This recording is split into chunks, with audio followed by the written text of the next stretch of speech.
Hello everyone. Last lecture में हमने dimension analysis या डायमेंशन फार्मूलाज हमने देखे थे कैसे लिखते हैं, और फंडामेंटल यूनिट समझी थी, और एसआई यूनिट का मतलब क्या होता है वो सब हमने जाना था। अब इस लेक्चर में हम वर्क, पावर और एनर्जी के बारे में समझते हैं कि वर्क क्या होता है, वर्क डन क्या होता है। वर्क तो बेसिकली होता क्या है, जैसे ये कोई एम मास का हमारा कोई ऑब्जेक्ट है और उस पर सपोज एफ कोई फोर्स लग रही है, इस पर कोई एफ फोर्स लग रही है, तो फोर्स लगने पर ये मान लो यहाँ से यहाँ डिस्प्लेस हो गया, ये मान लो 2 मीटर डिस्प्लेस हो गया ये एफ फोर्स लगने पर। और फोर्स लग रही है सीधी, मतलब कि बेस से जो बेस है इसके बेस पे पैरेलल लग रही है, मतलब कि एंगल कितना बना रही है। फोर्स मान लो कोई ऐसे लगती तो किसी एंगल पे बनाती बेस से, तो यहाँ पे बेस से कितना एंगल बना रही है, 0 एंगल बना रही है, मतलब कि फोर्स सीधी लग रही है। इस बॉडी पे फोर्स ऐसे लग रही है, तो जो वर्क होगा वो कैसे होगा, वर्क डन कैसे होगा, यहाँ पे कितना वर्क किया हमने तो वो कैसे बताएंगे, फोर्स इनटू डिस्प्लेसमेंट कितना हुआ। फोर्स कितनी लग रही है, कितनी फोर्स लगी, और कितना डिस्प्लेसमेंट हुआ, कितना डिस्प्लेसमेंट हुआ। और अगर कुछ एंगल हो रहा होता तो फोर्स मल्टीप्लाइड डिस्प्लेसमेंट और इंटू कॉस थीटा, उस केस में जब कोई यहाँ पे किसी एंगल पे फोर्स लग रही होती। तो इस केस में देखते हैं, तो वर्क डन अगर मुझे निकालना हो तो फोर्स, फोर्स को हम नापते हैं न्यूटन में। फोर्स क्या होती है, किसी चीज़ को धक्का मारना या धकेलना या खींचना फोर्स होती है। या फिर एक ऐसे भी कह सकते हैं एक वेक्टर क्वांटिटी, फोर्स को और कैसे बता सकते हैं, एक वेक्टर क्वांटिटी जो कि किसी ऑब्जेक्ट को डिफॉर्म कर दे या फिर उसकी शेप साइज को चेंज करने की कोशिश करे या चेंज कर दे, या फिर किसी ऑब्जेक्ट के मोशन को चेंज करे, वो क्या हो गई, फोर्स। फोर्स अब ये इस वर्क डन कैसे होगा, तो वर्क क्या हुआ, किसी चीज़ को डिस्प्लेसमेंट, किसी ऑब्जेक्ट को डिस्प्लेस करना फोर्स लगा के, तो फोर्स इनटू डिस्प्लेसमेंट वो हो गया हमारा वर्क। और कोई एंगल पे लगती कोई फोर्स तो करते force into displacement into cos theta, तब हो जाते हमारा वर्क डन उस केस में। अब क्योंकि यहाँ फोर्स लीनियरली लग रही है, सीधी लग रही है, तो कॉस थीटा यहाँ पे 0 और कॉस 0 की वैल्यू होती है 1, तो वर्क डन क्या होगा, फोर्स मल्टीप्लाई डिस्टेंस या डिस्प्लेसमेंट जो भी हो रही है हमारी। अब फोर्स वर्क डन को नापते किस में, देखो वर्क डन हो गया हमारा फोर्स मल्टीप्लाई डिस्प्लेसमेंट। फोर्स को नापते हैं न्यूटन में, और वर्क और डिस्प्लेसमेंट किस में होती है, एसआई यूनिट होती है मीटर। तो न्यूटन मीटर ये हुई हमारी इसकी वर्क डन की यूनिट, वर्क की यूनिट मतलब कि न्यूटन मीटर। और 1 न्यूटन मीटर को कहते हैं 1 जूल। तो 1 जूल को अगर डिफाइन करना हो तो क्या बोलेंगे, 1 न्यूटन की फोर्स लगाई हमने और 1 मीटर डिस्प्लेसमेंट हुई, तो अब क्या बनेगा 1 जूल। तब उस केस में क्या बनेगा 1 जूल हमारा। ठीक है, इसको एक क्वेश्चन से समझते हैं वर्क डन को। जैसे देखो सपोज ये हमारा कोई ऑब्जेक्ट है एम मास का, और इस पर 10 न्यूटन की फोर्स लग रही है, 10 न्यूटन की फोर्स लग रही है। और इस पर अब क्योंकि सरफेस है, रफ सरफेस, कोई मान लो नॉर्मल सरफेस है तो उस पर कुछ फ्रिक्शन भी लग रहा होगा, मान लो इस पर कुछ फ्रिक्शन भी लग रहा होगा, मान लो 2 न्यूटन का फ्रिक्शन भी लग रहा है, और उसका कुछ वेट भी होगा। ये एम वेट है, मान लो एम मास है, तो ग्रेविटी एक्ट करेगी तो उस पर कुछ वेट भी लग रहा होगा। अगर मुझे, और मान लो यहाँ से यहाँ ये मूव कर गया 2 मीटर, मान लो ये 2 मीटर मूव कर गया। अगर उस केस में मुझे वर्क डन निकालना हो 10 न्यूटन फोर्स की वजह से, तो वर्क डन कैसे निकालेंगे उस केस में, 10 × 2 मीटर, मतलब कि 10 × 2 मतलब कि 20 न्यूटन मीटर का वर्क डन हुआ। किसकी वजह से, 10 न्यूटन फोर्स की वजह से। भाई अगर मुझे 2 न्यूटन फ्रिक्शन जो लग रहा है, अगर मैं इसको मूव कर रहा हूँ, तो देखो मैंने जैसे ये पेन है इसको मैं मूव करने की कोशिश कर रहा हूँ, मूव हुआ नहीं, हो नहीं रहा मूव, लेकिन एक मिनिमम एक ऐसी मतलब कुछ एक जिसका फ्रिक्शन को ओवरकम कर दूँ, उतनी फोर्स अगर मैं लगाऊँ जिससे इसकी फ्रिक्शन ख़त्म हो जाए।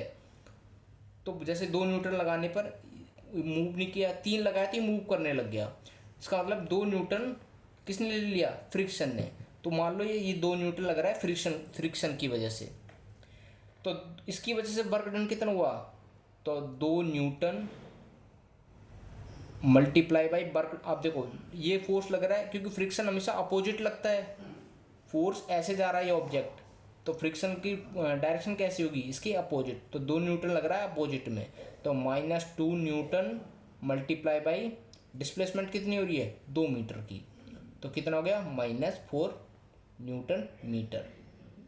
ठीक है, तो ये जो आया ये जैसे यहाँ पे जो 10 न्यूटन की वजह से 20 जूल वर्क हुआ, यहाँ -4 जूल न्यूटन मीटर कह दो या फिर जूल कह दो, यहाँ पे -4 जूल वर्क हुआ। अगर वेट की वजह से मैं वर्क डन निकालूँ तो वेट की वजह से वर्क डन कैसे निकालूंगा, वेट कितना है m इंटू जी, और डिस्प्लेसमेंट कितनी हुई 2 मीटर। अब जो वेट है वो कैसे लग रहा है, अब मैंने बताया वर्क डन क्या होता है फोर्स इनटू डिस्प्लेसमेंट। अगर कोई एंगल पे फोर्स लग रही है तो वो कैसे करेंगे, उसको कॉस थीटा उसका कंपोनेंट ले लेंगे। अब देखो फोर्स तो यहाँ पे वेट लग रहा है मतलब mg, डिस्प्लेसमेंट 2 मीटर, और कॉस थीटा कितना एंगल बन रहा है, ये वेट तो नीचे एक्ट कर रहा होगा इस पर, फोर्स लग और डिस्प्लेस हो रहा है ये ऐसे, तो एंगल कितना बन रहा है 90 का एंगल बन रहा है ना, तो कॉस 90, और कॉस 90 की वैल्यू होती है 0, तो वर्क डन क्या हो जाएगा वेट की वजह से, वर्क डन वेट की वजह से क्या होगा, कितना वर्क होगा 0, तो वेट की वजह से यहाँ पे कोई वर्क नहीं हुआ। तो वर्क डन क्या होता है, वर्क क्या होता है किसी मास को कोई फोर्स लगाकर दी जगह अगर डिस्प्लेस कर रहे हैं हम, तो फोर्स मल्टीप्लाइड डिस्प्लेसमेंट, ये हो गया हमारा वर्क डन।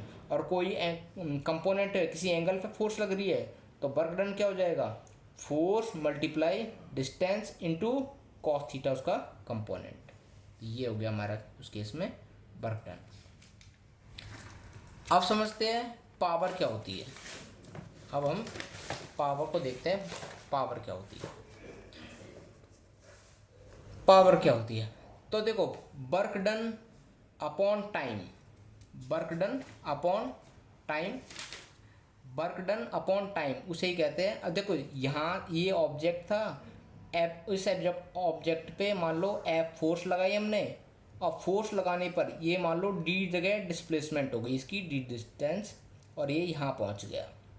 लेकिन इसको यहाँ पहुँचने में कुछ टाइम लगा होगा, मान लो उसको टी टाइम लगा, टी टाइम या टी सेकेंड इसको टाइम लगा, तो वर्क डन क्या होगा फोर्स मल्टीप्लाई डिस्प्लेसमेंट, क्योंकि यहाँ को सीधा लग रहा है तो कॉस थीटा इस केस में 0, उस केस में 0 कॉस थीटा, तो फोर्स मल्टीप्लाई डिस्टेंस अपॉन कितना टाइम लगा इसे टी टाइम लगा, तो एफ इंटू डी क्या होता है वर्क डन, वर्क डन कितने टाइम में हुआ अपॉन टाइम, उसे कहते हैं पावर।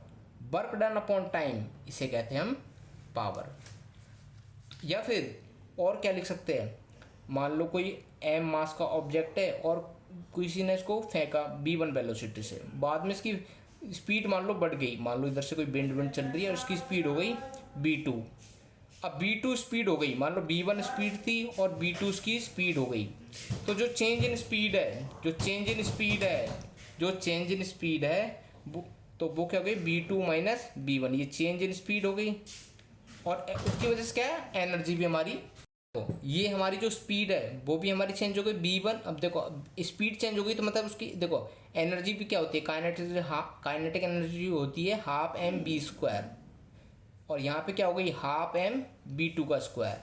तो ये जो चेंज इन एनर्जी हुआ, तो change in energy upon time, change in energy upon in energy हुई, ये जो change in energy upon time, ये जो एनर्जी चेंज हुई ना काइनेटिक एनर्जी, क्योंकि वेलोसिटी बढ़ गई है तो उसकी वजह से हाफ काइनेटिक एनर्जी चेंज हुई, ये जो एनर्जी का चेंज होना, चेंज एनर्जी कितने टाइम में चेंज हुई, मतलब कि मान लो टी टाइम में एनर्जी में ये बदलाव आया टी समय में, तो change in energy, change in energy और कितने टाइम में हुआ पर यूनिट टाइम, उसे भी हम पावर कह सकते हैं। वर्क डन अपॉन टाइम कह दो, या कोई एनर्जी यहाँ पे मान लो E1 एनर्जी थी, बाद में E2 एनर्जी हो गई, तो चेंज इन एनर्जी कितना हुआ मान लो delta E, E2 minus E1, मान लो डेल्टा ई चेंज आया, कितने टाइम में आया टी में, तो ये क्या हो गया हमारा पावर। तो चेंज इन एनर्जी अब कितने टाइम में हुआ, टाइम, तो change in energy per unit time उसे पावर कहते हैं, या वर्क डन अपॉन टाइम उसे भी हम पावर कहते हैं।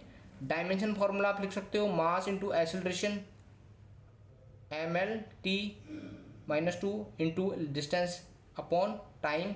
आप इसको डायमेंशन फॉर्मूला भी निकाल सकते हो। देखो वर्क डन होता है force into acceleration, force into displacement, इसका डायमेंशन फॉर्मूला अलग से निकालो, और अपॉन टाइम फिर टी का लिखो और सॉल्व करो। आप ये इसका निकालोगे पावर का तो ml/t-3 आएगा।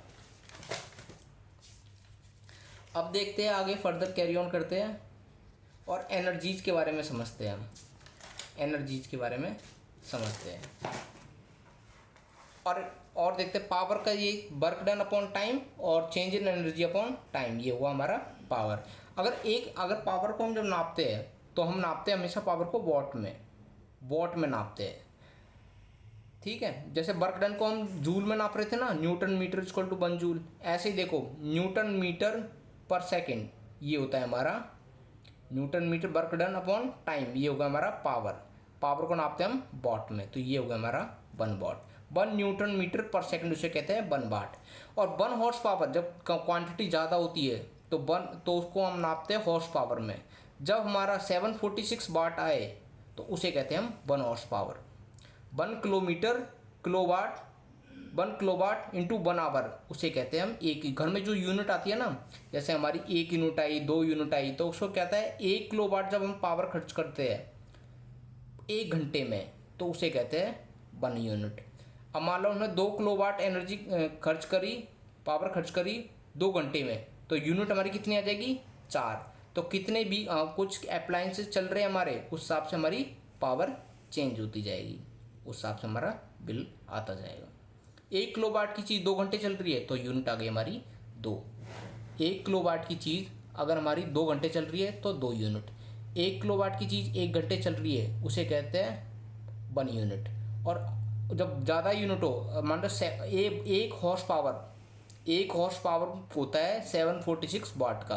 अगर आपके घर में 1 हॉर्स पावर यूनिट आ रही है, इसका मतलब 746 वाट आपने पावर कंज्यूम करी। तो नेक्स्ट लेक्चर में हम एनर्जी के बारे में समझेंगे।